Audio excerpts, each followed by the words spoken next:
ಪರಾರಿಯಾಗಿರುವಂತಹ ಪ್ರಜ್ವಲ್ಗೆ ಮತ್ತಷ್ಟು ಸಂಕಷ್ಟ ಎದುರಾಗುವಂತೆ ಕಂಡು ಬರ್ತಾ ಇದೆ. ಯಾಕಂದ್ರೆ ಸಂತ್ರಸ್ತೆಯರಿಗೆ ಅಂತ ಸಹಾಯವಾಣಿಯನ್ನ ವಿಶೇಷ ತನಿಖಾ ತಂಡ ತೆರೆದಿದೆ. ಎಸ್ಐಟಿಯಿಂದ ವಿಶೇಷ ಸಹಾಯವಾಣಿ ಸಂತ್ರಸ್ತೆಯರಿಗಾಗಿ. ಆ ಸಹಾಯವಾಣಿಗೆ 30ಕ್ಕೂ ಹೆಚ್ಚು ಕರೆಗಳು ಬಂದಿವೆ. ಹೆಲ್ಪ್ ಲೈನ್ ಮೂಲಕ ಬರುವ ಹೇಳಿಕೆಗಳನ್ನ ಕೂಡ ಎಸ್ಐಟಿ ಪರಿಗಣಿಸ್ತಾ ಇದೆ. ದೌರ್ಜನ್ಯಕ್ಕೆ ಸಂಬಂಧಪಟ್ಟಂತೆ 30 ಕರೆಗಳು ಬಂದಿರೋ ಬಗ್ಗೆ ಎಸ್ಐಟಿಯಿಂದ ಮಾಹಿತಿ. ಆದರೆ ಆ ಸಂತ್ರಸ್ತೆಯರು ಪೊಲೀಸ್ ಠಾಣೆಗೆ ಹೋಗೋದಕ್ಕೆ ಹಿಂಜರಿತಾ ಇದ್ದಾರೆ. ಹೆಲ್ಪ್ ಲೈನ್ ಸಂಪರ್ಕಿಸಿ ಮಾಹಿತಿ ಕೊಡ್ತಾ ಇದ್ದಾರೆ.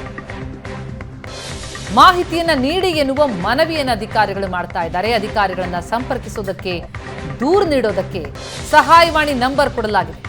6360938947 6360938947 ಈ ನಂಬರ್ಗೆ ಸಂಪರ್ಕಿಸಿ ದೂರು ಕೊಡಿ ಅಂತ ಎಸ್ಐಟಿ ಹೆಲ್ಪ್ ಲೈನ್ ನಂಬರ್ ಅನ್ನು ತೆರೆದಿದೆ. ಆ ಹೆಲ್ಪ್ ಲೈನ್ಗೆ ಕರೆ ಮಾಡಿ ದೂರು ಕೊಟ್ರೆ ಮಾಹಿತಿಯನ್ನು ಸಂಗ್ರಹಿಸಲಾಗುತ್ತೆ. ಹೇಳಿದ ಸ್ಥಳಕ್ಕೆ ಬಂದು ಸಂತ್ರಸ್ತೆಯರಿಂದ ಮಾಹಿತಿಯನ್ನು ಸಂಗ್ರಹಿಸೋದಕ್ಕೂ ಕೂಡ ಸಿದ್ಧ ಅಂತಿದೆ ಎಸ್ಐಟಿ. ಮತ್ತೆ ಅವರ ಗುರುತು ಹಾಗೂ ಮಾಹಿತಿಯನ್ನ ಗೌಪ್ಯತೆಯನ್ನು ಕಾಪಾಡುವ ಭರವಸೆಯನ್ನ ಕೂಡ ಎಸ್ಐಟಿ ನೀಡ್ತಾ ಇದೆ. ಈ ಬಗ್ಗೆ ಡೀಟೇಲ್ಸ್ ಕೊಡ್ತಾರೆ ನಮ್ಮ ಹಾಸನ ಪ್ರತಿನಿಧಿ ಹರೀಶ್ ಈಗ ಸಂಪರ್ಕದಲ್ಲಿದ್ದಾರೆ.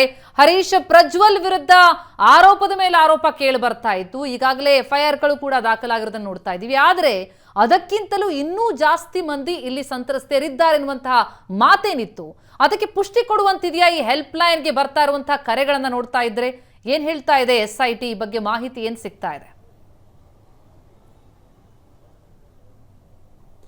ಪ್ರತಿಮಾ, ಪ್ರಜ್ವಲ್ ರೇವಣ್ಣನವರದ್ದು ಎನ್ನಲಾದ ಅಶ್ಲೀಲ ವಿಡಿಯೋ ಪ್ರಕರಣಕ್ಕೆ ಸಂಬಂಧಪಟ್ಟಂತೆ ಈಗಾಗಲೇ ಎಸ್ಐಟಿ ತನಿಖೆಯನ್ನು ಚುರುಕುಗೊಳಿಸಿದೆ. ಎಸ್ಐಟಿ ತನಿಖೆಯನ್ನು ನಡೆಸಿ ವೈರಲ್ ಪ್ರಕರಣಕ್ಕೂ ಸಹ ಸಂಬಂಧಪಟ್ಟಂತೆ ತನಿಖೆಯನ್ನು ನಡೆಸಿದೆ.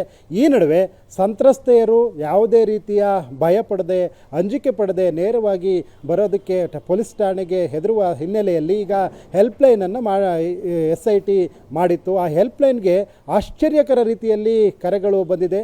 ಬರೋಬ್ಬರಿ 30 ಕರೆಗಳು ಎಸ್ಐಟಿಗೆ ಹೆಲ್ಪ್ಲೈನ್ ಮೂಲಕ ಬಂದಿದೆ. ಆದರೆ ಯಾರೂ ಸಹ 30 ಕರೆಗಳನ್ನು ಸಂತ್ರಸ್ತೆಯರು ಮಾಡಿದ್ದಾರೆ. ಆದರೆ ನಿರ್ದಿಷ್ಟವಾಗಿ ದೂರನ್ನು ಸಂತ್ರಸ್ತೆಯರು ನೀಡಿಲ್ಲ. ಯಾವುದೇ ಅಂಜಿಕೆ ಭಯ ಇಲ್ಲದೆ ದೂರನ್ನು ನೀಡಬೇಕು ಅನ್ನುವಂತಹ ಅಪೀಲನ್ನು ಈಗ ಎಸ್ಐಟಿ ಮಾಡ್ತಾ ಇದೆ. ಈ ನಡುವೆ ಸಂತ್ರಸ್ತೆಯರು ಪೊಲೀಸ್ ಠಾಣೆಗೆ ಹೋಗಿ ನೇರವಾಗಿ ತೆರಳಿ ಅವರಿಗೆ ದೂರನ್ನು ನೀಡೋದಕ್ಕಿರಲಿ ಅಥವಾ ತಮ್ಮ ನೋವನ್ನು ಹೇಳ್ಕೊಳ್ಳೋದಕ್ಕಿರಲಿ ಆತಂಕ ಆಗುತ್ತೆ ಅನ್ನುವ ಕಾರಣಕ್ಕಾಗಿ ಹೆಲ್ಪ್ಲೈನನ್ನು ಎಸ್ಐಟಿ ತೆರೆದಿತ್ತು. ಆ ಹೆಲ್ಪ್ಲೈನ್ಗೆ ಈಗ 30 ಕರೆಗಳು ಬಂದಿದೆ. ಆದರೆ ಈಗ ಈ ಸಂತ್ರಸ್ತೆಯರು ಹೆಲ್ಪ್ಲೈನ್ಗೆ ಕರೆ ಮಾಡಿ ಅವರು ಏನಾಗಿದೆ ಅನ್ನೋದನ್ನ ಹಂಚಿಕೊಂಡ ಹೇಳಿಕೆಯಲ್ಲಿ ಈ ಒಂದು ಕೇಸ್ನ ಬಲ ಹೆಚ್ಚಳ ಆಗುತ್ತಾ? ಅವ್ರು ದೂರು ಕೊಟ್ಟರೆ ಮಾತ್ರ ತಾನೇ ಏನಾದರೂ ಆಕ್ಷನ್ ಆಗೋದಕ್ಕೆ ಸಾಧ್ಯ? ಹೇಗೆ ಹೆಲ್ಪ್ಲೈನ್ ಸಹಾಯಕ ಆಗುತ್ತೆ ಸಂತ್ರಸ್ತೆಯರಿಗೆ? ಕೇವಲ ಅವರ ನೋವನ್ನ ತೋಡ್ಕೊಳ್ಳೋದಕ್ಕಷ್ಟೇ ಇದು ವೇದಿಕೆ ಆದ್ರೆ ಸಾಲದು ಅಲ್ವಾ? ದೂರ ಆಗ್ಬೇಕು ತಾನೆ? ಹೌದು ಪ್ರತಿಮಾ, ಆದರೆ ಈಗ 30 ಸಂತ್ರಸ್ತೆಯರು ತಮ್ಮ ನೋವನ್ನು ಹೇಳ್ಕೊಂಡಿದ್ದಾರೆ. ಆದರೆ ಅಧಿಕೃತವಾಗಿ ತಮ್ಮ ದೂರನ್ನು ದಾಖಲಿಸಿಲ್ಲ.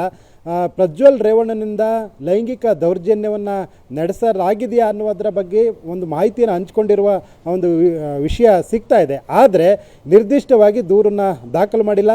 ದೂರನ್ನು ದಾಖಲು ಮಾಡಿ ಅನ್ನುವಂತಹ ಮನವಿಯನ್ನು ಎಸ್ಐಟಿ ಮಾಡ್ತಾ ಇದೆ. ಜೊತೆಗೆ ತಮ್ಮ ಗೌಪ್ಯತೆಯನ್ನು ಮತ್ತು ಗುರುತು ಸಹ ಪತ್ತೆ ಆಗದಂತೆ ನಾವು ಗೌಪ್ಯತೆಯನ್ನು ಕಾಪಾಡ್ತೇವೆ ಅನ್ನುವಂತಹ ಮಾಹಿತಿಯನ್ನು ಈಗ ಎಸ್ಐಟಿ ಹಂಚಿಕೊಂಡಿದೆ.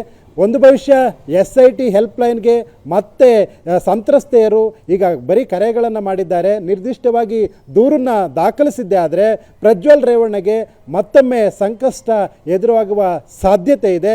ಈಗ ಸದ್ಯಕ್ಕೆ ಆಶ್ಚರ್ಯಕರ ರೀತಿಯಲ್ಲಿ 30 ಕರೆಗಳು ಈಗ ಎಸ್ಐಟಿಯಲ್ಲಿ ಹೆಲ್ಪ್ಲೈನ್ಗೆ ಹೋಗಿದೆ. ಹೆಲ್ಪ್ಲೈನಲ್ಲಿ ಹೋದಂಥ ಸಂದರ್ಭದಲ್ಲಿ ನನಗೆ ಈ ರೀತಿಯ ದೌರ್ಜನ್ಯ ಆಗಿದೆ ಅಂತ ಹೇಳ್ಕೊಂಡಿದ್ದಾರೆ. ಆದರೆ ಇದುವರೆಗೂ ಸಹ ನಿರ್ದಿಷ್ಟವಾಗಿ ದೂರನ್ನು ಹೆಲ್ಪ್ಲೈನ್ ಮೂಲಕ ದಾಖಲು ಮಾಡಿಲ್ಲ.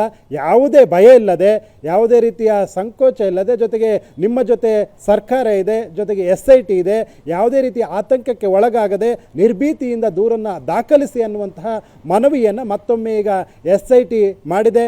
ಈ ಮನವಿಯ ಹಿನ್ನೆಲೆಯಲ್ಲಿ ಎಸ್ಐಟಿ ಹೆಲ್ಪ್ಲೈನ್ಗೆ ಮತ್ತೆ ಕರೆಗಳು ಹೋಗಿ ಜೊತೆಗೆ ದೂರು ದಾಖಲಾಗಿದ್ದೆ. ಆದರೆ ಪ್ರಜ್ವಲ್ಗೆ ಸಂಕಷ್ಟದ ಮೇಲೆ ಸಂಕಷ್ಟ ಅನ್ನುವಂಥ ರೀತಿಯಲ್ಲಿ ಮತ್ತೆ ಅವರಿಗೆ ಒಂದು ರೀತಿಯ ಮತ್ತೆ ಸಂಕಷ್ಟ ಎದುರಾಗುವ ಸಾಧ್ಯತೆಯೂ ಸಹ ಹೆಚ್ಚಾಗಿದೆ. ಪ್ರತಿಮಾ.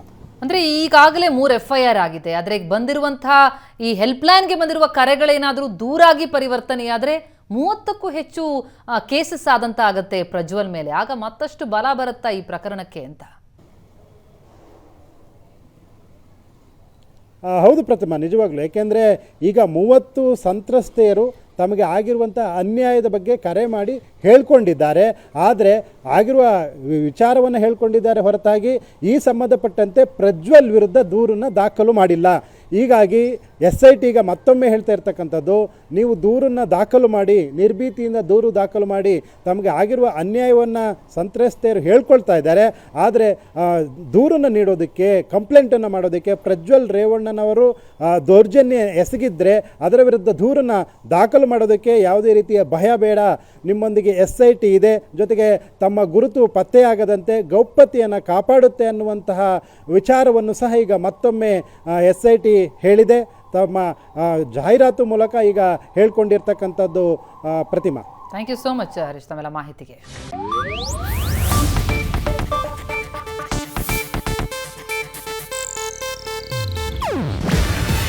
ಇದು ಏಷ್ಯಾನೆಟ್ ನ್ಯೂಸ್ ನೆಟ್ವರ್ಕ್ ಪ್ರಸ್ತುತಿ. ನೀವು ನೋಡ್ತಿದ್ದೀರಾ ಏಷ್ಯಾನೆಟ್ ಸುವರ್ಣ ನ್ಯೂಸ್.